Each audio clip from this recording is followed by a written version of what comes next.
Hello बच्चों, let's read this question. The maximum current that can be drawn from the cell is 4.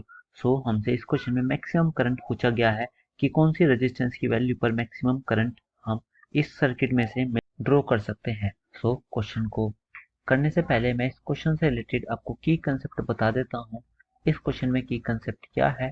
Basically जब भी ऐसा कोई circuit आता है, लेट्स से ये आपकी ईएमएफ ई की बैटरी जिसका internal resistance small r and इससे external resistance capital R connect होता है। इसमें करंट आई जो यहाँ से फ्लो होएगा, इस आई की value this is EMF E and net resistance this is R plus R, because R और स्मॉल आर दोनों के दोनों सीरीज में कनेक्ट होने वाले हैं।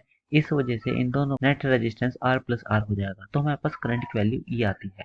और हमसे पूछा है मैक्सिमम करंट कब ड्रॉ होएगा। अगर आप देखो तो इस केस में भी जो करंट की वैल्यू होने वाली है ये भी EMF E upon capital R plus small R होने वाली है। एंड हमें इस आई को मैक्सिमम करना है, तो अगर ये आई मैक्सिमम होना चाहिए तो फिर इसका डिनोमिनेटर कम करना पड़ेगा, जिसकी वजह से करंट की वैल्यू बढ़ेगी। इसीलिए हम जो आर की वैल्यू है इसको मिनिमाइज करेंगे, बिकॉज स्मॉल आर तो आपका एक कांस्टेंट की तरह ट्रीट होएगा, बिकॉज वो ईएमएफ बैटरी का रेजिस्टेंस है। इसी वजह से हम सिर्फ कैपिटल आर को चेंज कर सकते हैं। और अगर हमें E upon R plus R को मैक्सिमम करना है, इसका मतलब हमें इसको मिनिमम करना पड़ेगा।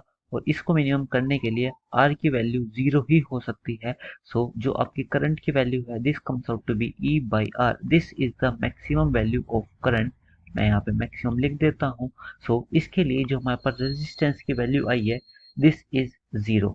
आई hope you understand this. Thank you so much, take care.